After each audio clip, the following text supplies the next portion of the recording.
దేవుని మాటల మీద మన మనస్సు ఉంచుతాం. ఈరోజు మనం చూడబోయే వాక్య అంశం ఏంటంటే సాతాను స్వభావములు. ఈరోజు మనం చూడబోయే వాక్యాంశం సాతాను స్వభావములు. సాతాను యొక్క స్వభావములు మనలో ఏమైనా ఉన్నాయేమో మనల్ని మనం ఈరోజు పరీక్షించుకుందాం.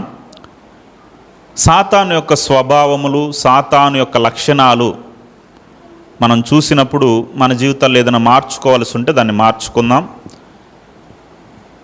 ఓకే, ప్రియ దేవుని బిడ్డ, మనమందరూ కూడా చాలా సందర్భాల్లో వింటూ ఉంటాం. ఏమని? మన బంధువులు, మన స్నేహితులు కొన్ని సందర్భాల్లో వీడంతా కూడా వాళ్ళ అమ్మేరా, వాళ్ళ అమ్మ లక్షణాలే వచ్చినాయి రేడికి, లేదా వీడంతా కూడా వాళ్ళ తండ్రి లక్షణాలే వచ్చినాయి రేడికి, అలానే మాట్లాడతాడు, అలానే ప్రవర్తిస్తాడు, అలానే నడుస్తాడు అని చెప్తూ ఉంటారు. అలానే ఇప్పుడు నీలో ఎవరి లక్షణాలు, ఎవరి స్వభావాలు కనబడుతున్నాయి? తండ్రి అయిన దేవుని యొక్క స్వభావాలు కనపడుతున్నాయా, లేదా అపవాది యొక్క స్వభావాలు, అపవాది యొక్క లక్షణాలు మనలో కనపడుతున్నాయా? మాకెలా తెలుస్తుందండి అపవాది స్వభావాలు, అపవాది లక్షణాలు మాకెలా తెలుస్తుంది, మాలో ఉన్నాయి అనేసి? అంటే వాడి యొక్క స్వభావాలు ఏంటో మనకు అర్థమైనప్పుడు, మనం తెలుసుకున్నప్పుడు, ఆ లక్షణాలు మనలో ఉన్నాయనుకోండి, వాడి యొక్క గుణాలు మనలో ఉన్నాయో లేదో మనకు అర్థమైపోతుంది. హల్లెలూయా. సరే, కాబట్టి మొట్టమొదటిగా సాతాను యొక్క స్వభావాలు, వాడి లక్షణాలు ఏంటో ఒక్కొక్కటిగా కొన్ని వాటిని వీలైనంత వరకు మనం చూడడానికి ప్రయత్నం చేద్దాం.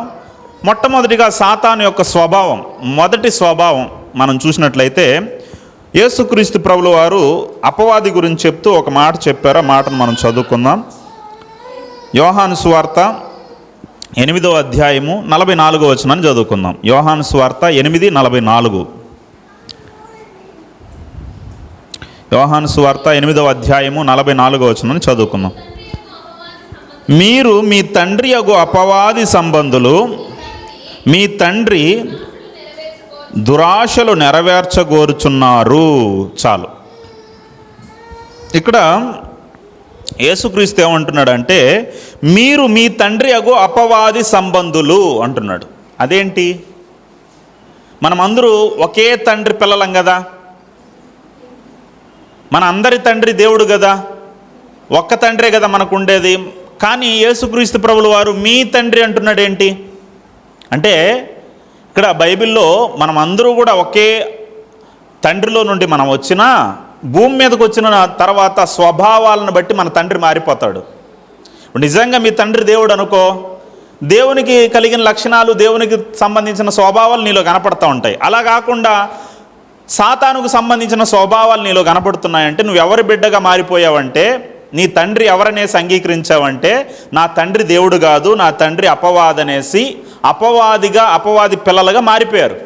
అందుకే దేవుడు ఏమంటున్నాడంటే మీరు మీ తండ్రి యగు అపవాది సంబంధులు, మీ తండ్రి దురాశలు నెరవేర్చగోరుచున్నారు. అంటే అపవాదిలో ఉండే స్వభావం ఏంటంటే, మొదటి స్వభావము దురాశ.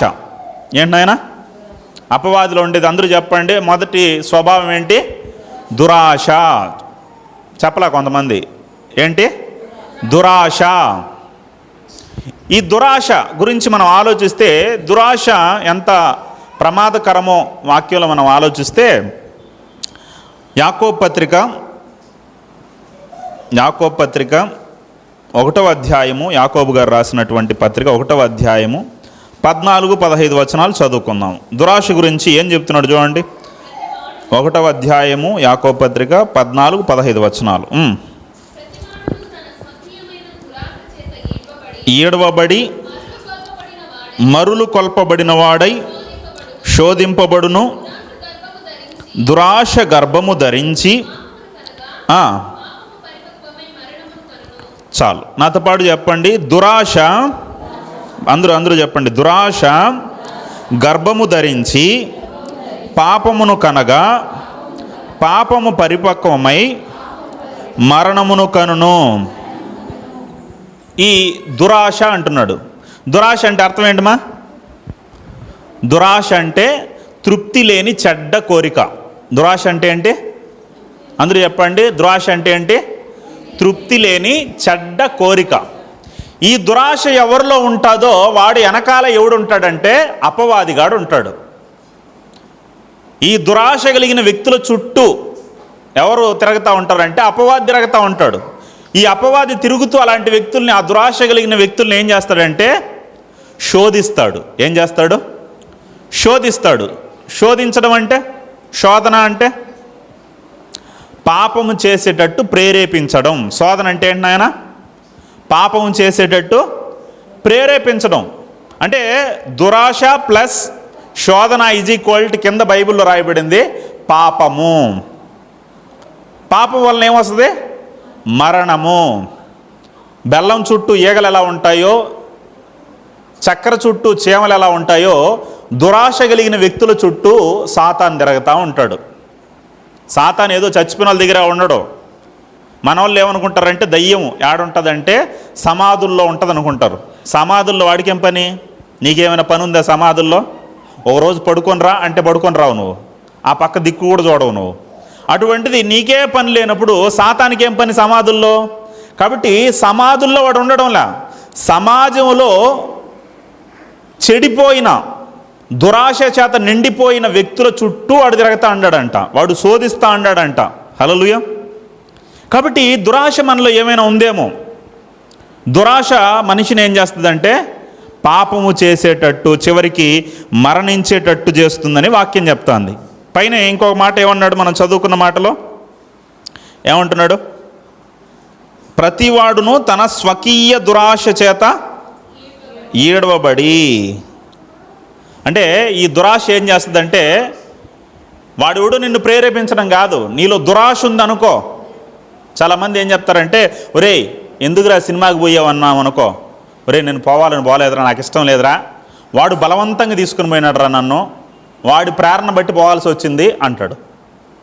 ఎందుకురా తాగావంటే, ఒరే నేను తాగాలని నాకు అసలు మందు మీద అంత ఇంట్రెస్ట్ లేదురా, మందు తాగడం నాకు నచ్చదు, కానీ మా ఫ్రెండ్స్ అలా బలవంతం చేశారా, పార్టీ అనేసి కొద్దిగా తాగించేశారు, ఆ బలవంతం మీద తాగేయాల్సి వచ్చిందిరా అని చెప్తా ఉంటారు. అవునా? కాదు, వాడెవడు నిన్ను ప్రేరేపిస్తే నువ్వు ఆ ప్రేరణకు లొంగిపోలా. తాగాలనే దురాశ నీలో ఉంది కాబట్టి తాగావు, వెళ్ళాలనే దురాశ నీలో ఉంది కాబట్టి వెళ్ళావు, తప్పు చేయాలనే దురాశ నీలో ఉంది కాబట్టి తప్పు చేసావు. అది బైబిల్ చెప్తాంది. ప్రతివాడును తన స్వకీయమైన దురాశ చేత ఏడవబడి. స్వకీయంగా దురాశ, లోపల దురాశ ఏం చేస్తుందంటే నేను చేసేటట్టు ప్రేరేపిస్తుంది. చాలామంది ఆ తప్పును ఒప్పుకోకుండా నాదేం తప్పు లేదండి, నేను చాలా మంచోడినండి, వాడే చెప్పాడండి, వాడే చేయించాడండి, వాడు అలా చెప్పడాన్ని బట్టి నేను ఇలా చేశానండి, నేను చాలా పర్ఫెక్ట్ అండి అని చెప్తూ ఉంటారు. ఒకసారి అబ్రహాం లింకన్, అమెరికా ప్రెసిడెంట్, గొప్ప ప్రెసిడెంట్లో అమెరికా ప్రెసిడెంట్లో అబ్రహాం లింకన్ ఒకడు. ఆయన ఒకసారి ఏం చేశాడంటే అమెరికాలో ఉన్నటువంటి చెరసాలకు వెళ్ళాడంట, జైలుకి. అక్కడ ఉన్నటువంటి ఖైదీలని పరామర్శిద్దామనేసి జైలుకి వెళ్తే అక్కడ ఎప్పుడైతే ఆ జైల్లో ఉన్నటువంటి ఆ ఖైదీలు అబ్రహాం లింకన్ గారిని చూశారో వెంటనే ఏం చేస్తారంటే వాళ్ళు ఏదో నీతిమంతుల్లాగా వాళ్ళ నీతిని ప్రదర్శించడం కొరకు వాళ్ళ తప్పులను కప్పెట్టుకుంటూ వాళ్ళు మంచోళ్ళని చెప్పుకోవడం మొదలుపెట్టారు. ఒక చెరసాల్లో ఉన్నటువంటి ఒక ఖైదీ దగ్గరికి వెళ్తే వాడేమన్నాడంటే, అయ్యా నేను చాలా మంచోడిని అయ్యా, నన్ను అన్యాయంగా చెరసాల్లో వేశారయ్యా. ఎందుకు వేశారు బాబు అంటే, ఏం లేదయ్యా, నేను బస్సులో ఎక్కానా, బస్సులో ఎక్కి పోతా ఉంటే కండక్టర్ వచ్చాడా, కండక్టర్ వచ్చి టికెట్ ప్లీజ్ అన్న వెంటనే నా జోబిలో చేయి పెట్టబోయి డబ్బు కోసం పక్కనోడి జోబిలో చేయి పెట్టానయ్యా, నా జోబిలో చేయి పెట్టబోయేసి పక్కనోడి జోబిలో చేయి పెట్టానయ్యా, వెంటనే నన్ను దొంగ అనేసి నన్ను జైల్లో వేశారయ్యా, కానీ నేను చాలా మంచోడినయ్యా అని చెప్పాడంట. అవునా బాబు అనేసి పక్క చెరసాల్లో ఉన్న వ్యక్తి దగ్గరికి వెళ్ళాడంట. ఆ వ్యక్తి కూడా ఏమంటున్నాడంటే, అయ్యా నేను చాలా మంచోడిని, నా తప్పేమి లేదు, నేను చాలా మంచోడిని, ఎందుకయ్యా ఇక్కడ వేశారు నువ్వు మంచోడు అయితే అంటే, ఏం లేదయ్యా రాత్రిపూట మా ఇల్లు అనుకొని పక్కింటికి వెళ్ళిపోయాను, పక్కింటికి వెళ్ళిపోయేసరికి దొంగతనం చేయడానికి వచ్చారేమో అనేసి నన్ను చెరసాల్లో వేశారయ్యా, నా తప్పేం లేదని నేను చాలా మంచోడిని అన్నాడంట.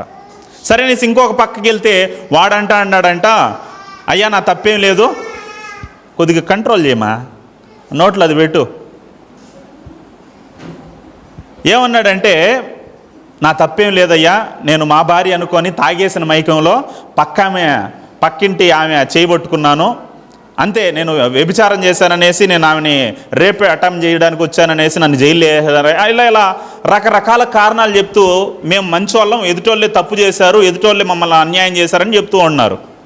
అలా చివరికి ఒక గదిలోకి వచ్చినప్పుడు అక్కడ ఒక చెరసాల్లో ఒక వ్యక్తి ఉన్నాడంట. ఆ వ్యక్తి ఏమన్నాడంటే, అబ్రహాం లింకన్ గారి కూడా ముఖం కూడా చూడడానికి ఇష్టం లేకుండా తల దించుకొని, అయ్యా అబ్రహాం గారు నా దగ్గర ఉండొద్దంటే వెళ్ళిపోండి, నేను తప్పు చేశాను, నేను పాపం చేశాను, నేను పాపిని, నా ముఖం చూడడానికి కూడా నేను అర్హుడిని కాదు, వెళ్ళిపోండి అయ్యా అంటా ఉంటే, అప్పుడు అబ్రహాం లింకన్ గారు ఆయన చూసి ఏమన్నాడంటే, బాబు నువ్వు చాలా పాపిలాగా ఉన్నావు, నువ్వు చాలా చెడ్డ కార్యాలు చేసినట్టున్నావు, నువ్వు ఇక్కడ ఉండాల్సినోడు కాదు, ఎందుకంటే ఈ జైల్లో ఉన్న వాళ్ళందరూ ఎవరో తెలుసా, చాలా మంచోళ్ళు, చాలా మంచోళ్ళ మధ్యలో ఇలాంటి చెడ్డోడు ఉంటే వాళ్ళందరూ చెడిపోతారు, కాబట్టి నువ్వు ఇక్కడ ఉండడానికి వీల్లేదనేసి ఆ వ్యక్తిని చెరసాల నుండి బయటకు పంపించేశాడంట, అంటే రిలీజ్ చేశారంట. హల్లెలూయా. వీళ్ళు ఏం చేశారంటే వాళ్ళే నీతిమంతులు, ఎదుటోళ్ళందరూ తప్పు చేశారు కానీ మేము పర్ఫెక్ట్ అని చెప్పుకునే రకాలు వీళ్ళు. కానీ ఆ వ్యక్తి ఏం చేశాడంటే తన తప్పును ఒప్పుకున్నాడు, అందుని బట్టి ఏం చేశాడు, విడుదల చేశాడంట. హల్లెలూయా. అలానే బైబిల్లో కూడా మనం ఈ స్వభావం, నేను చాలా నీతిమంతుడిని, ఎదుటోడే తప్పు చేస్తాడు, ఎదుటోడే చెడ్డోడనే ఈ స్వభావం ఎక్కడి నుండి వచ్చిందంటే, బైబిల్లో మొట్టమొదట మన పితరులు ఉన్నారు, అవ్వ ఆదాం. వీళ్ళు ఏం చేశారు చదవండి, ఆదికాండం 3వ అధ్యాయం 11వ వచనం 12వ వచనం చదవండి. ఆదికాండము 3వ అధ్యాయము 11, 12 వచనాలు. నీవు దిగంబరివని నీకు తెలిపిన వాడెవడు, వృక్ష ఫలములు తింటివా, తిన్నావా తినలేదా అనే ప్రశ్న. నువ్వు తిన్నావా తినలేదా అనే ప్రశ్న. ఇప్పుడు ప్రశ్నలో ప్రశ్న వేసినప్పుడు ఆన్సర్లు 3 రకాలుగా రావచ్చు. ఒకటి yes no, yes or no. రెండో రకం ఏంటంటే వన్ లైన్, ఒక లైన్లో ఆన్సర్లు వచ్చేట్టు ఉంటాయి. కొన్ని ప్రశ్నలు ఎలా ఉంటాయంటే, ఆన్సర్లు ఎలా ఉంటాయంటే పేరాలు కొద్ది రాయాల్సిన అవసరం ఉంటుంది. ఇక్కడ దేవుడు ఎలాంటి ప్రశ్న వేశాడంటే ఎస్ ఆర్ నో అనే ప్రశ్న వేశాడు. తిన్నావా తినలేదా. ఇప్పుడు ఏం చెప్పాలి, తింటే తిన్నాడని చెప్పాలి, తినకపోతే తినలేదని చెప్పాలి. కానీ మనోడు ఏం చెప్తున్నాడు, మన ఆదాం గారు, మన తాతల ముత్తాతల తాతల తాత ఏం చెప్తున్నాడు, తిన్నానని కానీ తినలేదని కానీ చెప్పలేదు, కానీ ఏం చెప్తానన్నాడు, అందుకు ఆదాము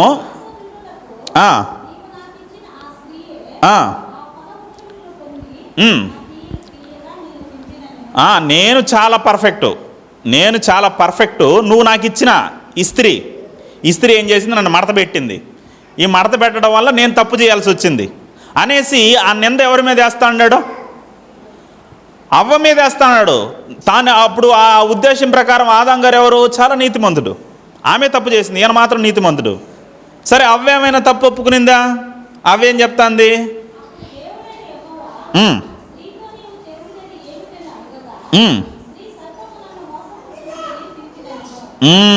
చూడండి ఈమె కూడా ఏం చేస్తుందంటే ఆ నింద సర్పం మీద వేస్తుంది. మనిషి ఎదుటోళ్ళ మీద తప్పు మోపడానికి ఇష్టపడతాడు కానీ తాను తప్పు చేశాడని ఒప్పుకోవడానికి ఇష్టపడ్డు. రే దొంగతనం చేసేవారా అంటే తప్పు నాది కాదు, తప్పు ఎవరిదే, తప్పు ఆకలిది అన్నాడంట.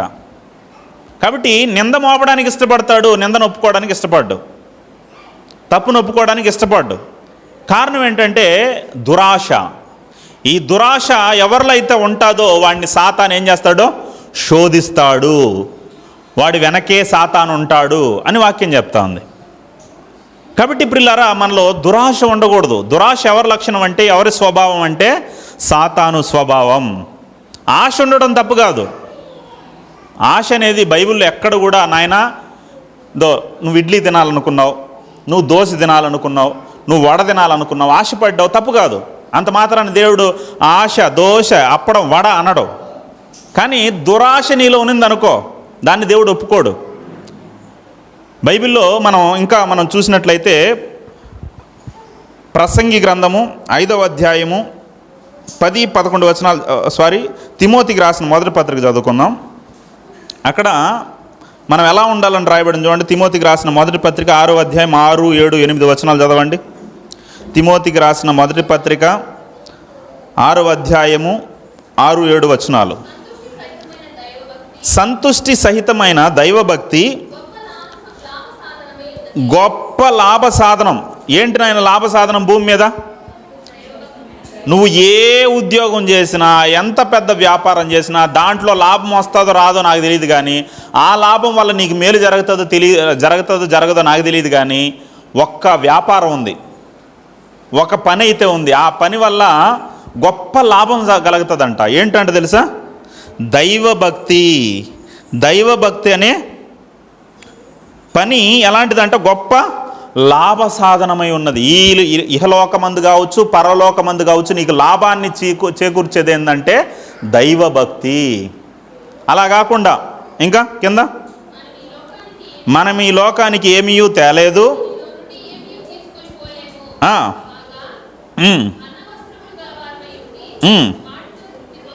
కాబట్టి దురాశ వద్దు. నీకేముందో దాంట్లో సంతృప్తి కలిగి ఉండు. నీకు దేవుడు ఏమిచ్చాడో దాంట్లో ఆనందంగా ఉండు. అంతేగాని అది కావాలి ఇది కావాలని దురాశలకి వెళ్ళొద్దు. మనం వచ్చినప్పుడు నీ మొలతాడు కూడా తీసుకురాలా, వెళ్ళేటప్పుడు నీ మొలతాడు కూడా తీసుకుని పోవు. నువ్వు అధికంగా ప్రేమించే నీ శరీరం కూడా నీతో రాదు. ఒంటరిగా వచ్చావు, ఒంటరిగా వెళ్ళిపోతావు. కాబట్టి ఇందులో దురాశలు కలిగి ఉండద్దు నాయన. దురాశ అనేది అపవాది లక్షణం అని చెప్తున్నాడు. అలా కాదండి, దురాశ కలిగి ఉండాలి అని అనుకుంటే ఎంతోమంది అలా నష్టపోయిన వాళ్ళు దురాశ వల్ల.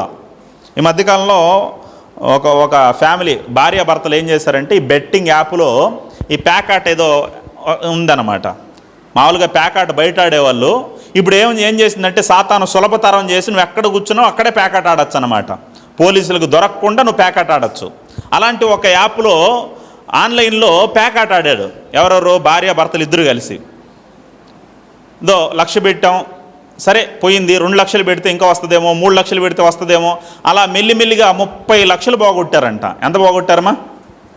30 లక్షలు భార్యాభర్తలు కలిసి. సరే, భర్తకి బుద్ధి లేదు, భార్యకైనా ఉండద్దు, భార్యకి బుద్ధి లేదు, భర్తకైనా ఉండద్దు. ఇద్దరు బుద్ధి లేకుండా ఇంచుమించుగా 25 లక్షల నుండి 30 లక్షలు పోగొట్టారంట. ఈ వ్యసనం, ఈ జోదం అనేది ఎలాంటిదంటే, ఎప్పటి వరకు దాన్ని నువ్వు ఆడతావంటే నీ దగ్గర ఉండేది మొత్తం పోయేంతవరకు ఆడతావు నువ్వు. ఇప్పుడు 1,00,000 రూపాయలు వచ్చిందనుకో, సంతోషం ఉండదు, ఇంక 2 లక్షలు సంపాదిద్దాం. 2 లక్షలు వచ్చిందనుకో, 4 లక్షలు సంపాదిద్దాం. 4 లక్షలు వస్తే 10 లక్షలు, 10 లక్షలు వస్తే 20 లక్షలు. ఆశ చావదనమాట. ఆ ఆశ ఎప్పుడు చచ్చిపోతుందంటే, ఎప్పుడు నువ్వు ఆగిపోతావంటే, నీ దగ్గర అంతా ఖాళీ అయిపోయింది అనుకో, అప్పుడు ఆగుతావు. అది తెలియకుండా మన వాళ్ళు ఏం చేస్తారంటే ఈ జోదం ఆడుతూ ఉంటారు. ఆ జోదం ఎప్పుడు వరకు నేను తీసుకుని పోతుంది అంటే, నిన్ను ఖాళీ చేసేంతవరకు తీసుకుని పోతుంది. అప్పుడు ఎందుకు ఆగుతావు? అప్పుడు నీ దగ్గర ఏముండదు కాబట్టి చచ్చినట్టు ఆగాలి నువ్వు. నీ దగ్గర ఏమైనా ఉందనుకో, ఆ జోదంలో పడ్డావు అనుకో, చివరికి పోయేంతవరకు నిన్ను నాశనం చేసేంతవరకు వదలదు అది. అందుకే ఇక్కడ చూడండి, 30 లక్షలు పోగొట్టుకున్నారు. సరే, 30 లక్షలు ఎందుకు పోగొట్టుకున్నావు? 1,00,000 పెడితే 2 లక్షలు వస్తుందేమో, 3 లక్షలు వస్తుందేమో అని ఆశ, దురాశ. సరే, మొత్తానికి బాగా సంపాదించావు అనుకో, ఆ తర్వాత దేవుడు ఏమైనా మెచ్చుకుంటున్నాడా నిన్ను?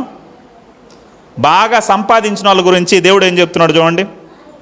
ప్రసంగి గ్రంథము 5వ అధ్యాయము 10-11 వచనాలు చదువుకుందాం చివరిగా. ప్రసంగి గ్రంథము 5వ అధ్యాయము 10-11 వచనాలు. ద్రవ్యమును అపేక్షించువాడు ద్రవ్యము చేత తృప్తి నొందడు, తృప్తి నొందడు, ఇదియు వ్యర్థమే. ఆస్తి ఎక్కువైన ఎడల దాన్ని భక్షించువారు ఎక్కువ అవుదురు.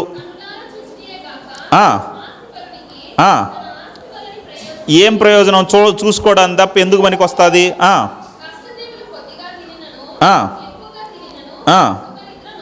సుఖనిద్ర నొందుదురు.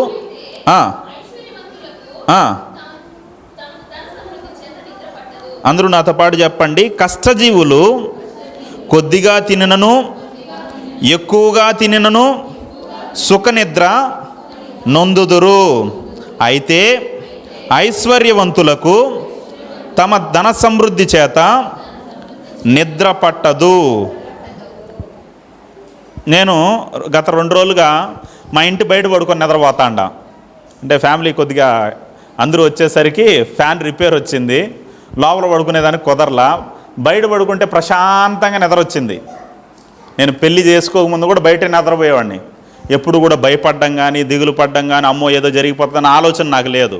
కానీ బైబిల్ ఏం చెప్తుందంటే, నువ్వు సుఖంగా బయట నిద్రపోగలవు, కానీ అదే బాగా డబ్బు సంపాదించినోండి బయట పడుకోమని చూద్దాం. బయట పడుకుంటే నిద్ర పడుతుందా? నిద్ర పట్టదు. ఎందుకని? వాడి ధనం ఎక్కడ ఉంటుందో మనసు అక్కడే ఉంటుంది. కాబట్టి నిద్ర పట్టదు. అలా దురాశ వలన నువ్వు తృప్తి కలిగి ఉండవు అని బైబిల్ చెప్తుంది. ప్రియమైన, దురాశ అనేది ఎవరి స్వభావము? సాతాను యొక్క స్వభావము. కాబట్టి ఏ విషయంలో కూడా మనలో దురాశ అనేది ఉండకూడదని వాక్యం చెప్తుంది. నెంబర్ 1, సాతాను యొక్క స్వభావం ఏంటి? దురాశ. గుర్తుపెట్టుకోవాలి. 4 విషయాలు చెప్తాను, ఎక్కువ చెప్పను, చాలా ఉన్నాయి. 4 విషయాలు చెప్తాను, బాగా గుర్తుపెట్టుకోండి ముచ్చటగా. నెంబర్ 1, దురాశ. సాతానులో ఉండే స్వభావం. మనలో ఏమైనా ఉందేమో మనం పరీక్షించుకోవాలి, చూసుకోవాలి. నెంబర్ 2 యోహాను సువార్త, అదే మనం ఇప్పుడు చదివిన వచనంలో యోహాను సువార్త 8వ అధ్యాయం 44వ వచనం చదువుదాం.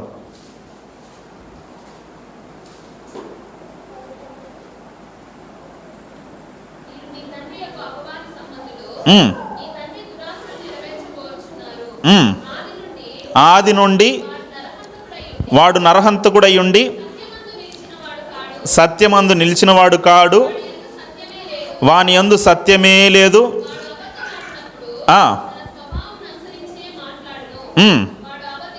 అబద్ధీకుడును. హల్లెలూయా. సాతానికి ఉండే రెండవ స్వభావం, రెండో లక్షణం ఏంటంటే అబద్ధం. వాడు అబద్ధాన్ని ఆడేవాడంట, అబద్ధానికి జనకుడంట. అబద్ధం యొక్క పితామహుడు ఎవరు అని క్వశ్చన్ వచ్చింది అనుకోండి, ఆన్సర్ ఏం రాయాలి? సాతాను. హల్లెలూయా. రకరకాల వాటిని ఆవిష్కరించినటువంటి పితామహులు చాలామంది ఉన్నారు. కానీ అబద్ధాన్ని ఆవిష్కరించింది, అబద్ధం యొక్క పితామహుడు, అబద్ధానికి జనకుడు ఎవరంటే సాతాను. కాబట్టి ఎవరిలో అయితే అబద్ధం ఆడే గుణం ఉంటుందో, చాలామంది లేచినప్పటి నుండి పడుకునేంత వరకు నోరు తెరిచారంటే ప్రతి మాటకి ఏం ఆడుతూ ఉంటారంటే అబద్ధాలు ఆడుతూ ఉంటారు. అబద్ధాలు ఆడే వాళ్ళని దేవుడు ఏం చేయడు తెలుసా? ఇష్టపడ్డు, ఆయన వారిని మెచ్చడు. అందుకే మీరు సామెతల గ్రంథము 12వ అధ్యాయము 22వ వచనం చదవండి. సామెతల గ్రంథము 12:22. సామెతల గ్రంథము 12వ అధ్యాయం 22వ వచనం.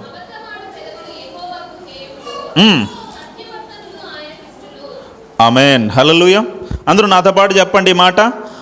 అబద్ధమాడు, అందరూ బలంగా చెప్పండి. అబద్ధమాడు పెదవులు యెహోవాకు హేయములు, సత్యవర్తనులు ఆయనకిష్టులు. ఆయనకి హేయమైనవి. అయ్యా నీకు నచ్చని వారు ఎవరు అంటే, నీకు నచ్చంది ఏంటంటే, ఆయనకు నచ్చంది ఏంటంట? అబద్ధం ఆడే పెదాలు. అబద్ధం ఆడే వల్ల అంటే అస్సలు ఆయనకు నచ్చదంట, అసహ్యం అంట, ఆయనకి హేయం అంట ఆయనకి. కానీ మనం ఎలా ఉండాలి? అబద్ధీకులుగా ఉండాలా? మనం ఎలా ఉండాలనేసి వాక్యం చెప్తుందనేసి మనం చూసినట్లయితే ఎఫెసీలకు రాసిన పత్రిక 4వ అధ్యాయం 25వ వచనం చదువుదాం. ఎఫెసీ 4:25. ఎఫెసీలకు రాసిన పత్రిక 4వ అధ్యాయం 25వ వచనం. కనుక మీరు అబద్ధమాడుట మాని ప్రతివాడును తన పొరుగు వానితో ఏం మాట్లాడాలి? సత్యమే మాట్లాడాలి. అబద్ధం ఆడకూడదు. పక్కన వాళ్ళతో చెప్పండి, షేక్ హ్యాండ్ ఇచ్చి సత్యమే పలకవాలని అని చెప్పండి. పక్కన వాళ్ళకి షేక్ హ్యాండ్ ఇచ్చి, మీ పక్కన వాళ్ళకి చెప్పండి, షేక్ హ్యాండ్ ఇచ్చి, పక్కన వాళ్ళకి షేక్ హ్యాండ్ ఇచ్చి సత్యమే పలకవలెను, సత్యమేవ జయతే, సత్యమే పలకవలెను, అబద్ధము పలకరాదు. నువ్వు సత్య సంబంధి అయితే ఏం మాట్లాడతావమ్మా? సత్యాలే మాట్లాడతావు. అబద్ధ సంబంధివి, అపవాది సంబంధివి అయితే అబద్ధాలే మాట్లాడతావు, అబద్ధాలే చెప్తావు. కాబట్టి మనం ఏం పలకాలి? సత్యం పలకాలి. ఇందులో కొంతమంది ఏం చెప్తారంటే చిన్న అబద్ధమేనండి. ఏం అబద్ధం అంట? చిన్న అబద్ధమైనా పెద్ద అబద్ధమైనా అబద్ధం అబద్ధమే, పాపం పాపమే. చిన్నది పెద్దదని ఉండదు అబద్ధాల్లో. అబద్ధం వల్ల చాలా నష్టపోతాం మనం. చిన్న అబద్ధమే కదా అని ఆడామనుకో, దాన్ని కవర్ చేయడానికి ఇంకో అబద్ధం ఆడాల్సి వస్తుంది, దాన్ని కవర్ చేయడానికి ఇంకో పెద్ద అబద్ధం, దాన్ని కవర్ చేయడానికి 100 అబద్ధాలు ఆడాల్సి వస్తుంది. బైబిల్లో అబద్ధం చిన్నదే అనుకుంటే అననీయా సఫీరాలనే ఒక భార్య భర్తలు కనపడతారు. పేతురు దగ్గరికి వెళ్ళేసి నిలబడతారు. నిలబడితే పేతురు అడుగుతారు, అయ్యా మీరు ఎంతకే అమ్మారా? మీ పొలాన్ని ఎంతకే అమ్మారా? ఎంతకే అమ్మారా మీ పొలాన్ని అంటే, భర్త ఏమన్నాడు? ఇంతకే అమ్మామన్నాడు. చిన్న అబద్ధమే కదా, ఏం కాదులే, ఇంతకే అమ్మాం. భార్య వచ్చింది, ఇంతకే అమ్మారమ్మా, ఇంతకే అమ్మాం అన్నారు.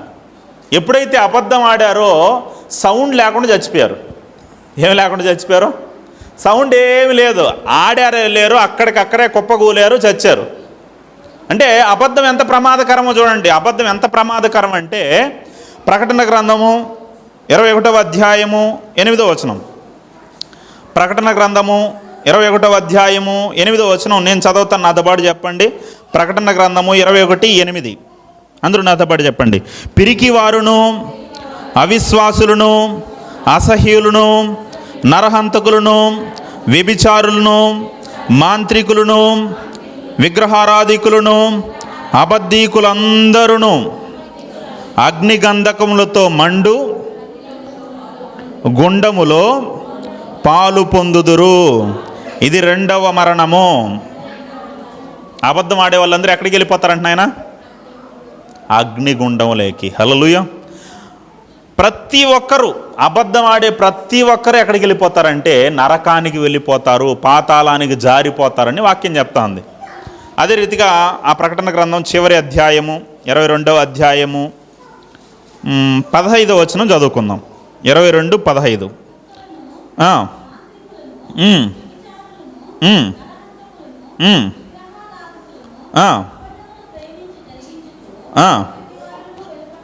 వెలుపట నుందురు. అబద్ధాన్ని ఆడి దాన్ని జరిగించే వాళ్ళందరూ వెలుపట ఎక్కడ నిలిచిపోతారంట?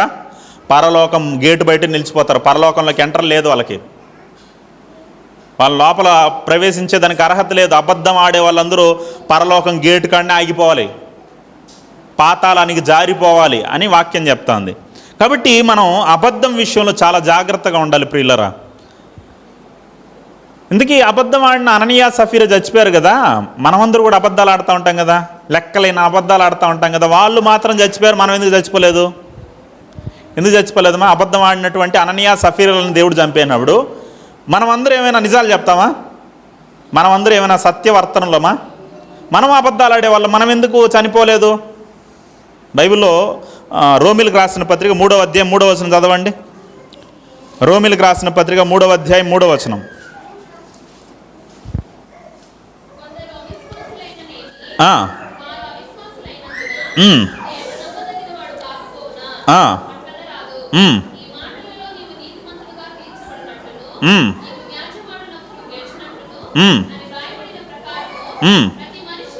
ప్రతి మనుష్యుడును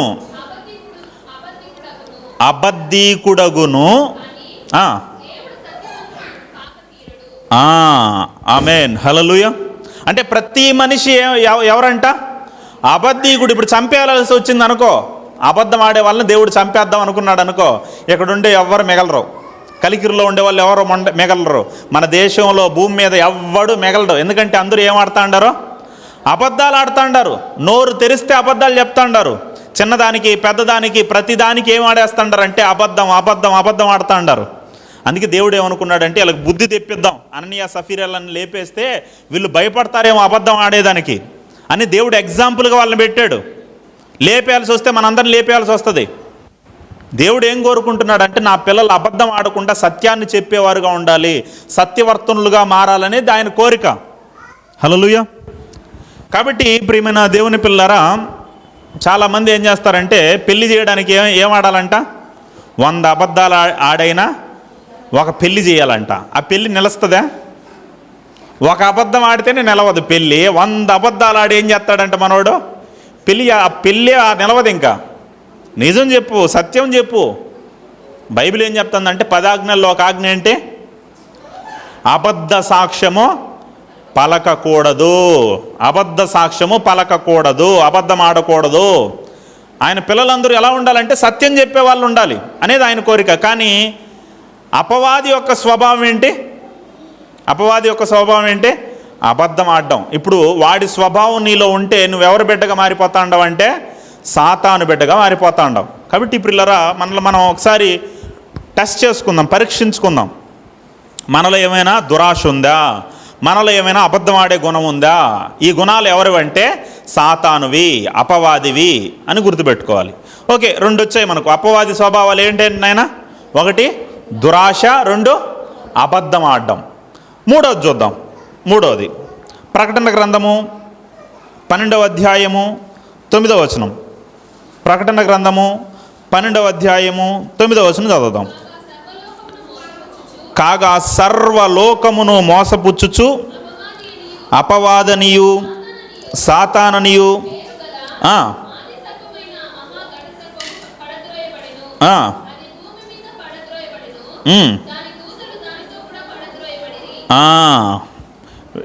ఎవరంటీడు? ఆది సర్పము, మహాఘట సర్పము. ఈ మధ్యకాలంలో ఈ సర్పం గురించి బాగా ట్రెండింగ్ అయింది. ఏంటంటే అది లివియోతాన ఏదో ఏమో నోరు తిరగని పేర్లు, ఇంగ్లీష్ పేర్లు. అంటే ఇంగ్లీష్లో ఆ పేరు, తెలుగులో మహాఘట సర్పం. సముద్రంలో కొన్ని వందల అడుగుల ఎత్తు కలిగిన సర్పం ఉందంట, అది బయటకు వచ్చేస్తుందంట, ప్రపంచం అంతం అయిపోతుందంట అనేసి దాని మీదనే ట్రెండ్ జరిగింది. బైబిల్లో నిజంగా ఉందనేసి కాదు, బైబిల్లో రాయబడింది. అలంకార భాష అంటారు. దీన్ని ఏమంటారు? అలంకార భాష. అలంకార భాషలో రాయబడింది. సాతాన్ ఏమన్నాడంటే మహాఘట సర్పము అన్నాడు. అంత మాత్రం నిజంగా ఉంటుందని కాదు. అక్కడ ఇంకా ఏం రాయబడి ఉంటుంది? ఆ సర్పం ఏం చేస్తుందంట? 4వ వచనం చదవండి.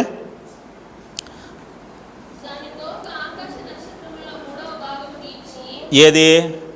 వీళ్ళు చెప్తున్న ఈ లివియతాన్ ఏదో చెప్తాంటారు కదా, ఆ సర్పము బైబిల్ ప్రకారం నిజం అనుకున్నాం అనుకో, ఆ సర్పం ఏం చేస్తుందంట? ఆకాశంలో నక్షత్రాలను 3వ వంతు ఏం చేస్తుందంట? తోకతో లాగిందంట. నిజంగా తీసుకునేద్దాం ఇదే? అంత పెద్ద సర్పం ఉంటుందా? అంత సర్పం సముద్రంలో ఉంటుందా? భూమి ఇంత, విశ్వంలో నలుసంతా. ఈ నలుసంత విశ్వంలో భూమిలో ఉన్నటువంటి, సముద్రంలో ఉన్నటువంటి ఆ పాము ఆకాశంలో ఉన్న నక్షత్రాలను లాగేస్తుందా? అలంకార భాష. ప్రకటన గ్రంథం అంతా ఎలా రాయబడింది అంటే అలంకార భాషలో రాయబడింది. అంటే చదివేటప్పుడు, ఒకటికి చదివేటప్పుడు ఇది కథలాగా ఉంటుంది. కానీ బైబిల్ మొత్తం డెప్త్గా అర్థమైనోడికి ఎలా ఉంటుందంటే దాంట్లో ఏరే సబ్జెక్ట్ వస్తుంది. దీన్ని రోమన్స్ కాలంలో, రోమన్ నియంతృత్వ కాలంలో, క్రైస్తవులను హింసిస్తున్న కాలంలో యోహాను గారు రాశారు. ఎందుకు రాశారంటే ఆ రాజు చదివేటప్పుడు అర్థం కాకూడదు. రాజుకు చదివేటప్పుడు ఎలా ఉండాలి? ఇది ఒక కథలాగా ఉండాలి. కానీ బైబిల్ తెలిసిన వాడికి ఆత్మ సంబంధంగా అర్థం చేసుకుంటే దీంట్లో మర్మాలు బయటకు వస్తాయి.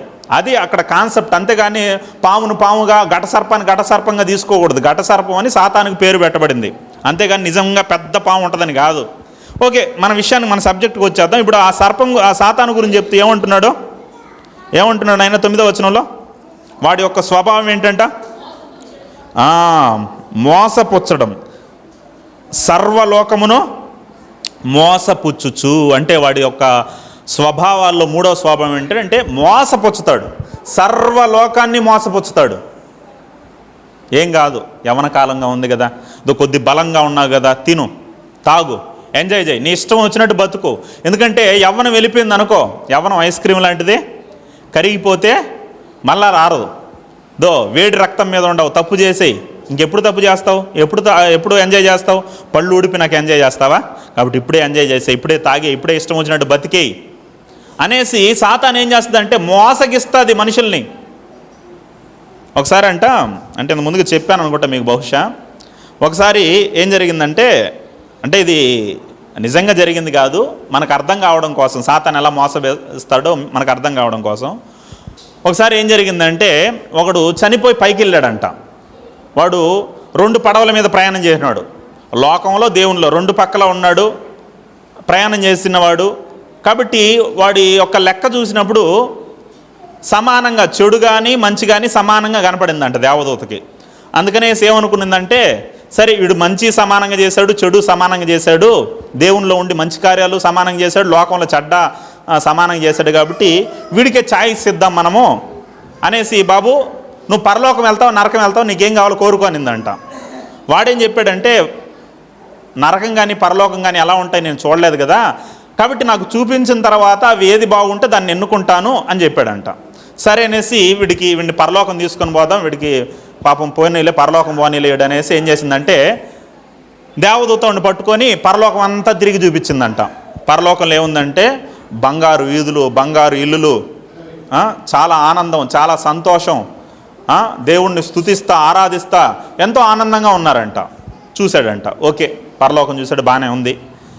ఎన్న ఉండిపోతావు బాబు అంటే, లేదు లేదు నరకం కూడా చూపించు, నరకం ఎలా ఉందో ఒకసారి చూసి ఆ తర్వాత ఎన్నుకుంటానని చెప్పాడంట. సరే అనేసి నరకం దగ్గరికి తీసుకుని పోయేసి నరకంలో తొంగి చూపించిందంట. ఎంట్రన్స్లోనే నరకం అని పెద్ద బోర్డు ఉందంట. లోపల పోయి తొంగి చూస్తే నరకంలో ఈ సినిమా యాక్టర్లు, సినిమాలో నటించే వాళ్ళు, డ్యాన్స్లు వేస్తా, బట్టలు ఇప్పేసి ఎగరతా, గెంతతా, పేకాట ఆడేవాడు పేకాట ఆడతా, సిగరెట్ తాగేవాడు సిగరెట్ కూడా తాగుతా, మందు తాగేవాడు మందు తాగుతా, ఇష్టం వచ్చినట్టు ఎంజాయ్ చేస్తా. కూర్చో, ఇష్టం వచ్చినట్టు ఏం చేస్తాంటారంటే ఎంజాయ్ చేస్తా అంటారంట. అబ్బా వాడికి ఏమనిపించేస్తుంది, అబ్బా ఇది కదా పరలోకం అంటే, కింద ఉన్నప్పుడు అంతా నాకు చెడ్డ మాటలు చెప్పేసి నన్ను మోసపరిచేశారు, ఇంత అద్భుతంగా ఇంత సంతోషంగా నరకం ఉంటుందని అంటే నేను నరకానికి వచ్చేవాడిని కదా, టైం అంతా వేస్ట్ చేసుకున్నాను నేను భూమి మీద అనేసి మనసులో అనుకొని దేవదూత అడిగిందంట, బాబు నీకు ఇప్పుడు పరలోకం పోతావు నరకం పోతావు అన్న వెంటనే వాడు అన్నాడంట, నాకు నరకమే కావాలన్నాడంట. నాకు నరకమే కావాలి, పరలోకం కన్నా నరకమే బాగుందన్నాడంట. సరే అనేసి నీ ఇష్టం నీ కర్మ అనేసి ఏం చేసిందంటే వాడిని పట్టుకొని ఆ పక్క ఒకరు ఈ పక్క ఒకరు పట్టుకొని దేవదూతలు ఊపి ఊపి ఊపి ఎత్తి నరకంలో వేసినారంట.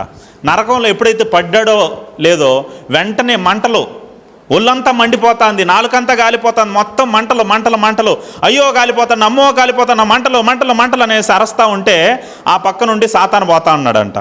సాతాను పోతా అంటే సాతాను గారు ఇట్రండి అనేసి అన్నాడంట. వస్తే ఏమయ్యా అంటే, ఏం లేదు సాతాను గారు, దేవదూత నన్ను మిస్అండర్స్టాండింగ్ చేసుకునింది, స్వర్గం లాంటి నరకంలో నన్ను ఏమంటే ఈ అగ్నికొండలు వేసింది, కాబట్టి ఆ దేవదూతకి చెప్పండి అంటే ఆ సాతాను నిందంట, బాబు నువ్వు విన్నది కరెక్టే, నువ్వు చూసింది కరెక్టే, నువ్వు వచ్చింది కరెక్టే నాయనా అనిందంట. అదేంటంటే అంటే నువ్వు నరకంలో చూసావు చూడు, అదేంటో తెలుసా, నరకం యొక్క అడ్వర్టైజ్మెంటు అనిందంట. ఏంటంట, ఆ తినడం, ఆ తాగడం, ఆ గెంతడం ఇవన్నీ ఏంటంట నరకం యొక్క అడ్వర్టైజ్మెంట్ అంట. మనోడు అడ్వర్టైజ్మెంట్ చూసి ఏమైపోయాడో మోసపోయి నరకంలో పడిపోయాడు. కాబట్టి అలా లోకంలో అనేకమైన వాటిని చూపిస్తుంది. ఇవన్నీ ఏంటో తెలుసా, మోసం. ఇవన్నీ శాశ్వతం కాదు, ఇవన్నీ ఒకానొక సమయంలో నువ్వు విడిచిపెట్టి వెళ్ళిపోవాలి, ఈ శరీరాన్ని వదిలిపెట్టి వెళ్ళిపోవాలి. కానీ సాతాను చెప్తుందంటే 60-70 సంవత్సరాలే శాశ్వతం అన్నట్టు మనల్ని మోసగిస్తూ ఉంది. హల్లెలూయా. కాబట్టి ఈ ప్రియులారా వాడు ఏం చేస్తాడంట, మోసగిస్తాడు, సర్వలోకాన్ని మోసగిస్తాడు. అలానే మొట్టమొదటి ఎవరిని మోసగించాడు, అవ్వాదాముని. అందుకే కొరింథీయులకు రాసిన పత్రిక చదువుకుందాం, నేను ముగిస్తాను 2 మాటలు చెప్పి. కొరింథీయులకు రాసిన రెండో పత్రిక 11వ అధ్యాయం 3వ వచనం. కొరింథీయులకు రాసిన 2వ పత్రిక 11వ అధ్యాయం 3వ వచనం. తన కుయుక్తి చేత అవ్వను మోసపరిచినట్లు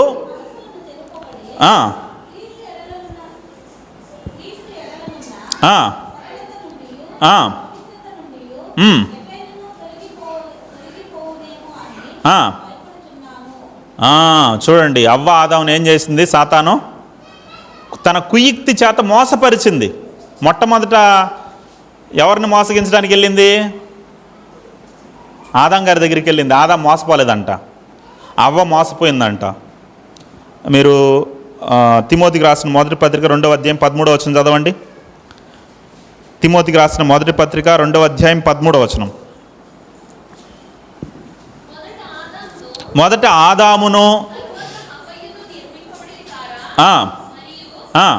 వాడికి గొలుసులు వేయద్దండి, మా వాడు గొలుసుల వల్ల సౌండ్ డిస్టర్బెన్స్ వస్తుంది, ఆడుకొని కానీ గొలుసులు వేసినారంటే డిస్టర్బెన్స్ అవుతుంది.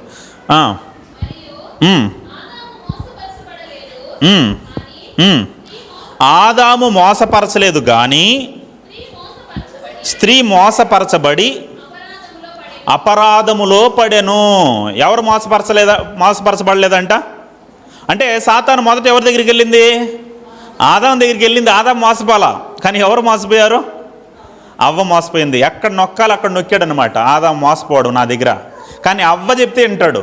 కాబట్టి అవ్వను మోసగిస్తే అవ్వ మోసపోతుంది అనేసి అవ్వ దగ్గరికి వెళ్ళేసి అవ్వను మోసపరిచాడంట. ఎక్కువ ఎవరు మోసపోతా ఉంటారమ్మా, పురుషులు మోసపోతారా స్త్రీలు మోసపోతారా?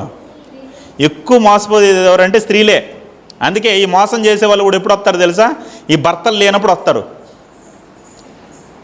ఈ హిందీ వాళ్ళు అప్పుడు వచ్చి దుప్పట్లు అమ్ముతూ ఉన్నారు. దుప్పట్లు ఒక 5 దుప్పట్లు ఏమో, చిన్నవి పెద్దవి 5 దుప్పట్లు ఏం చేసేవాళ్ళంటే, రేయ్ కూర్చోరా, 5 దుప్పట్లు 2000 అనేసి అమ్ముతా ఉన్నారు. చాలా చోట్ల కనపడ్డారు నాకు. వాళ్ళు చేసే ఫార్ములా ఏంటో తెలుసా? 5 దుప్పట్లు 2000 అని చెప్తారు. 2000 అని చెప్పినాక లేదు బాబు బేరం చెప్పన్నారు అనుకో లేడీసు, సరేనమ్మా చెప్తాను, మీ భర్తను పిలవండి అమ్మా మాట్లాడదాము అంటాడు. లేదు బాబు వాళ్ళు లేరు, నువ్వు చెప్పు నేను కొంటాను, నువ్వు చెప్పు అంటే ఏంటి మీరు కొంటారు మీ భర్తను పిలవండి మా మీరు కొంటారు అనేసి అంటాడు. నేను కొనలేనా, నేను కొంటా, ఎంత చెప్పు రేటు చెప్పు, మీ భర్తను పిలవండి అమ్మా మీరు కొంటారంటారు అంటే ఇంక ఈ రోషంతో ఎంతో చెప్పు నేను కొనేస్తా అంటది. సరే 1500 కొంటారు మీరు కొంటారు అంటే వెంటనే మన సిస్టర్ ఏం చేస్తుందంటే 1500 తెచ్చి చేతిలో పెడుతుంది. వాస్తవానికి దాని రేటు 1000 రూపాయల కన్నా తక్కువ ఉంటుంది. వాడు 2000 చెప్తాడు మొత్తానికి, ఈ 1500 అన్నా వెంటనే తగ్గించి చెప్పాడు కదా అనే రోషంతో ఏం చేస్తుందంటే కొనేసి అలా 2-3 సార్లు అదే డైలాగ్ చెప్తాడు వాడు. అలా లేడీస్ని మోసం చేస్తూ ఉంటారు. ఈ బంగారు కరిగించే వాళ్ళు కానీ బంగారు శుభ్రపరుస్తాం, లేదా కాలపట్టీలు తెల్లగా చేస్తాం, అది కూడా ఉచితంగా చేస్తాం. ఉచితంగా చేస్తానన్న వెంటనే మనకు డౌట్ రావాలి కదా, ఇదేంటి బంగారు పట్టీలు తెల్లగా చేస్తానంటాడు, బంగారు బాగా కడిగిచ్చేస్తానంటాడు, ఉచితంగా చేస్తానంటాడు అని డౌట్ రావాలి కదా. ఉచితం అన్న వెంటనే మన వాళ్ళు ఏం చేస్తారంటే వెంటనే ఇస్తాడు. వాడు దాంట్లో ముంచి లేసిన వెంటనే సగం కరిగిపోయి ఉంటుంది, సగం కరిగి కిందకి వెళ్ళిపోతుంది అనమాట. బాగా తెల్లగా వచ్చిందే అనేసి మన వాళ్ళు తీసుకునేస్తారు. అలా ఆడవాళ్ళని సులభంగా మోసగిస్తూ ఉంటారు. అందుకే బైబిల్లో ఏమన్నాడంటే స్త్రీలను బలహీనమైన ఘటం అన్నాడు. కాబట్టి మీరే కాదు సాతాను పురుషులను కూడా మోసగిస్తాడు. కాబట్టి మనం మోసపోకూడదు సాతాను దగ్గర. మనల్ని అనేకులు మోసపరుస్తూ ఉంటారు, మనం ఇతరులను మోసపరుస్తూ ఉంటాం, మనమే మోసపోతూ ఉంటాం. కాబట్టి ఈ విషయంలో జాగ్రత్తగా ఉండాలి. పరిచే లక్షణం ఎవరిదంటే సాతానుది, అపవాదిది. హల్లెలూయా.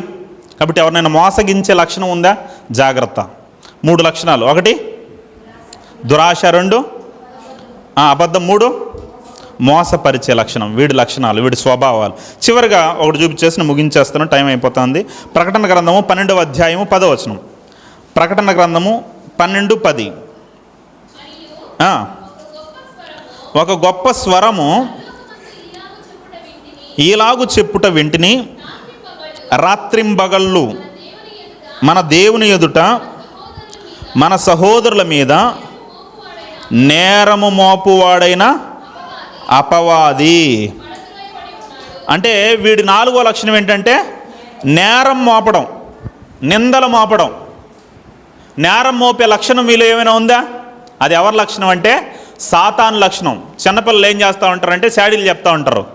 మేడం నా పెన్న తీసుకున్నాడు మేడం, నన్ను గిల్లినాడు మేడం, నన్ను అలా అన్నాడు మేడం అని చిన్నపిల్లలు చెప్పినట్టు పెద్దవాళ్ళు కూడా ఏం చేస్తూ ఉంటారంటే సహోదరుల మీద నేరాలు మోపుతూ ఉంటారు, నిందలు మోపుతూ ఉంటారు.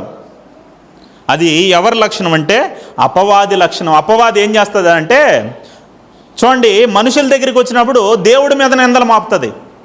దేవుడు ఏం చేశాడు నీకు? ఇన్ని సంవత్సరాలు నమ్ముకున్నావు, నువ్వేమైనా అభివృద్ధి పొందావా? నీకేమైనా మేలు జరిగిందా? ఏం జరిగిందనేసి ఆ యేసుప్రభుని నమ్ముకోండావు అనేసి దేవుని మీద నిందలు మోపుతుంది.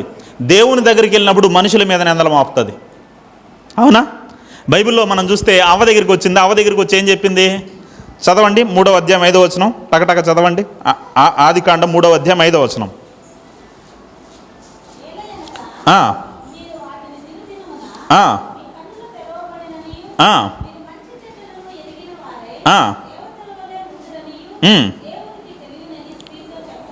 దేవుడికి తెలుసు మీరేమైపోతారంటే దీన్ని తింటే దేవతలు అయిపోతారు. అందుకే దేవుడు ఏం చేశాడంటే మీకు అబద్ధం చెప్పాడు, మీరు మమ్మల్ని తినొద్దని చెప్పాడు, దేవుడు స్వార్థపరుడు అనేసి దేవుని మీద ఏం చేస్తుందంటే నిందలు మోపుతుంది. అవ్వ దగ్గరికి వచ్చి మనిషి దగ్గరికి వచ్చి దేవుడు చెడ్డవాడన్నట్టు నిందలు మోపుతుంది దేవుని మీద. సరే దేవుని దగ్గరికి వెళ్ళి ఏం చెప్తుంది? మనుషులు చెడ్డవాళ్ళని చెప్తుంది. చూడండి, యోబు గ్రంథం 1వ అధ్యాయం 9-10 వచనాలు. యోబు గ్రంథం 1వ అధ్యాయం 9-10 వచనాలు.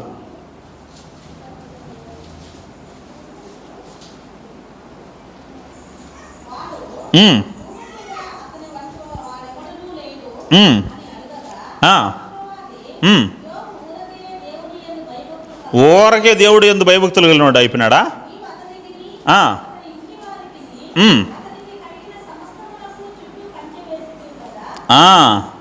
చూడండి, ఇప్పుడు దేవుడి దగ్గరికి వెళ్ళేసి ఏం చేస్తుందంటే యోబు మీద నింద మోపుతుంది. ఊరికే ఏం భయభక్తులు ఉన్నాయంటే నువ్వు అన్నీ ఇచ్చావు, అందుకని భయభక్తులు ఉన్నాయి. అవన్నీ తీసేస్తే నిన్ను దూషించేయడం చూడు. చెడ్డోడే యోబు కూడా. నువ్వేం మంచోడు అనుకుంటున్నావు, నీ మంచితనాన్ని బట్టి మంచోడు అనుకుంటున్నావు, యోబు చాలా చెడ్డోడు అనేసి మన మీద సాతాను ఏం చేస్తుంది అంటే దేవుని దగ్గరికి వెళ్ళి నిందలు మోపుతుంది. మన దగ్గర దేవుని మీద నిందలు మోపుతుంది. హల్లెలూయా. కాబట్టి ప్రియులారా, ఈ నిందలు మోపే లక్షణం ఎవరిదంటే అపవాదిది. మనం కూడా ఇతరుల మీద నిందలు మోపుతాండామేమో, వాడు అలాంటోడు, ఈడు ఇలాంటోడు, వాడి చెడ్డోడు, ఈడు చెడ్డోడు అని నిందలు మోపుతాండామే, చాడీలు చెప్పే లక్షణం నీకుందేమో. అది అపవాది లక్షణం. బైబిల్లో ఇంకొక మాట చదువుకుందాం చివరిగా. జకరియా గ్రంథం 3వ అధ్యాయం 1వ వచనం. జకరియా గ్రంథము 3వ అధ్యాయం 1వ వచనం. జకరియా గ్రంథం 3వ అధ్యాయం 1వ వచనం. నిందలు నేరాలు ఎలా మోపుతాడు చూడండి అపవాది. యెహోవా దూత ఎదుట ప్రధాన యాజకుడైన యెహోషువ సాతాను ఫిర్యాది అయి చూడండి, యెహోషువ ప్రధాన యాజకుడైన యెహోషువ మీద ఏం చేస్తుంది? సాతాను ఫిర్యాదులు చేస్తుంది, నిందలు మోపుతుంది, నేరాలు మోపుతుంది, చాడీలు చెప్తుంది. కాబట్టి నీలో ఎవరిలో అయినా ఇతరుల మీద, సహోదరుల మీద చాడీలు చెప్తున్నారేమో, వాళ్ళు చెడ్డ వాళ్ళనేసి ప్రచారం చేస్తున్నారేమో, అది మంచి లక్షణం కాదు ప్రియమైన దేవుని పిల్లరా. యోసేపు మీద కూడా ఏం చేసింది? పోతీఫర్ భార్య నిందేసింది. పోతీఫర్ భార్య అతన్ని ఎప్పుడైతే పట్టుకోవడానికి వచ్చిందో వస్త్రాన్ని విడిచిపెట్టి పారిపోయాడు. నా క్యారెక్టర్ పాడైపోకూడదు, దేవుని ఎదుట నా క్యారెక్టర్ సరిగా ఉండాలి, వస్త్రాలు పోయినా పర్వాలేదనేసి పారిపోతే యోసేపు పోతీఫర్ భార్య ఏం చేసిందంటే అతను నన్ను పాడు చేయడానికి వచ్చాడనేసి అతని మీద నింద మోపి చెరసాల్లో వేయించింది. కాబట్టి నిందలు మోపేది సాతాను, నేరాలు మోపేది సాతాను, చాడీలు చెప్పేది సాతాను. మనం అలాంటి వారుగా ఉండకూడదు. చాలామంది మనలో ఎలాంటి వాళ్ళుగా ఉంటారంటే, ఎవరైనా మంచి చేశారనుకో, ఆ మంచి చెప్పరు, మంచి చేసిన దాన్ని 10 మందికి చెప్పాలి. ఎవరైనా వాళ్ళ మంచి తెలిసిన దానికి ఎంతమందికి చెప్పాలమ్మా? 10 మందికి చెప్పాలి ఆ వ్యక్తి మంచోడని. కానీ అతనిలో ఏదైనా చెడు తెలిసిందనుకో ఏం చేయాలి? మనసులో పెట్టుకోవాలి, అతని కోసం ప్రార్థన చేయాలి. కానీ మనం ఎలా అంటే తెలుసా, రివర్స్ అన్నమాట. వాళ్ళ ఏదైనా చెడు తెలిసింది, వాడు 100 మంచి కార్యాలు చేసింటాడు, అవేవి చెప్పం. వాడు ఒక్క చెడ్డ కార్యం చేశాడు అనుకో, దాన్ని 100 మందికి టామ్ చేస్తాం, తండోరేస్తాం, బ్యాండ్ బజాయిస్తాం. హల్లెలూయా. వాడు చేసిన మంచిని 10 మందికి చెప్పు, కానీ చెడును మాత్రం మనసులో పెట్టుకొని అతని కోసం ప్రార్థన చేయి. అది దేవుని పిల్లల లక్షణం. హల్లెలూయా. కాబట్టి ఇంకా చాలా విషయాలు ఉన్నాయి, నేను ముగిస్తున్నాను. ఏంటంటే నాయన సాతానులో ఉండే 4 లక్షణాలు, మన 4 లక్షణాల్లో చూసినాం ఈరోజు. ఏంటంటే, 1 దురాశ. సాతానులో ఉండే లక్షణం ఏంటంటే దురాశ. 2వది అబద్ధం ఆడే స్వభావం. 3వది మోసపుచ్చే స్వభావం. 4వది నిందలు మోపడం, నేరాలు మోపడం. కాబట్టి ఈ 4 లక్షణాలు నీలో ఏమైనా ఉన్నాయేమో, ఈ స్వభావాలు నీలో ఏమైనా ఉన్నాయేమో, ఒక్కసారి మనల్ని ఆత్మ పరిశీలన చేసుకుందాం. ఇవి మనలో ఉంటే లిఫ్ట్లో దిగిపోయినట్టు నువ్వు పాతాళానికి దిగిపోతావు డైరెక్ట్. ఇవి లేకుండా దేవుని స్వభావాలు నీలో ఉంటే లిఫ్ట్లో పైకి వెళ్ళినట్లు పరలోకం వెళ్తావు. కాబట్టి ఒకసారి మనల్ని మనం పరీక్షించుకుందాం, ప్రార్థన చేసుకుందాం. విన్న మాటలను బట్టి అందరూ కూడా కళ్ళు మూసి ప్రార్థన చేసుకుందాం. ప్రియమైన దేవుని పిల్లరా, నేను మీకోసం చిన్న ప్రార్థన చేస్తాను. అందరూ కూడా కళ్ళు మూసి ప్రార్థనలు ఏకీభవిద్దాం. Praise the lord. Hallelujah, hallelujah, hallelujah. స్తోత్రం, స్తోత్రం, స్తోత్రం, స్తోత్రం, స్తోత్రం. ప్రియా దేవుని బిడ్డ, మన జీవితాల్లో మనం అబద్ధాలు చెప్పేవారుగా ఉన్నామేమో, దురాశ కలిగిన వారంగా ఉన్నామేమో, నేరాలు మోపేవారుగా ఉన్నామేమో. ఒక్కసారి మనల్ని మనం పరీక్షించుకుందాం. మనలో మోసం ఉంటే, మనలో అబద్ధం ఉంటే మనం పరలోకం వెళ్ళలేం. కాబట్టి అయ్యా, దురాశ, ఆ అబద్ధం, ఆ మోసం, ఆ నేరాలు మోపే స్వభావం మాలో ఉంటే తీసేయండి ఆయన. మీ స్వభావాలు, మీ లక్షణాలు మాలో దయచేయండి ఆయన అంటూ తీర్మానం తీసుకుందాం. మీకోసం ప్రార్థన చేస్తుండగా అందరూ కూడా ప్రార్థనలు ఏకీభవిద్దాం. మహాపరిశుద్ధుడైన ప్రేమ కలిగిన తండ్రి, మీకు వందనాలు, స్తోత్రాలు నాయన. మీ పిల్లలుగా ఈ దినమున అపవాది స్వభావాలు, అపవాది లక్షణాలు ఏంటో మేము విన్నాము నాయన. విని మమ్మల్ని మేము పరీక్షించుకున్నప్పుడు మాలో దేవుని లక్షణాలు ఉండాలా లేదా అపవాది లక్షణాలు ఉండాలా అంటే మమ్మల్ని కన్న మీ లక్షణాలు మాలోకి రావాలి. కానీ మాలో ఎక్కడోకక్కడ అపవాది స్వభావాలు, అపవాది లక్షణాలు మాలో కనపడుతున్నాయి నాయన. అందును బట్టి మీరు అంటున్నారు, మీరు మీ తండ్రి యొక్క అపవాది సంబంధులు అంటున్నారు. కాబట్టి మేము అపవాది సంబంధాలుగా ఉండడానికి వీల్లేదు నాయన. చనిపోయే లోపల మా స్వభావాలు మారాలి, మా గుణాలు మారాలి, మేము మీ పోలికలేకి, మీ సారూప్యతలేకి మేము రావాలి అని ఎంతమంది పిల్లలైతే ప్రార్థన చేస్తున్నారో, వాళ్ళు ఉన్న అబద్ధాన్ని తండ్రి, దురాశని తండ్రి, మోసపురిచే ఆలోచనని తండ్రి, ఇతరుల మీద నిందల మోపే గుణాలని విడిచిపెడుతున్నారో, వాటిని విడిచిపెట్టాలని తండ్రి ప్రార్థన చేస్తున్నారో, వారందరినీ కూడా అటు రీతిగా బలపరిచి పరలోక రాజ్య వారసులుగా మా అందరిని కూడా మార్చమని, విన్న మాటలను వాళ్ళ హృదయంలో నీరు కట్టి ఫలింప చేయమని, ఇక మీదట ముందున్న సమయాన్ని మీ చేతికి అప్పగిస్తూ యేసు నామములో ప్రార్థన సమర్పించి అడిగి వేడుకుంటున్నాను తండ్రి, ఆమేన్. హల్లెలూయా. అందరూ కూడా అలానే ఉందాం. ఈ సమయంలో బల్లారాధనలోకి వెళ్దాం.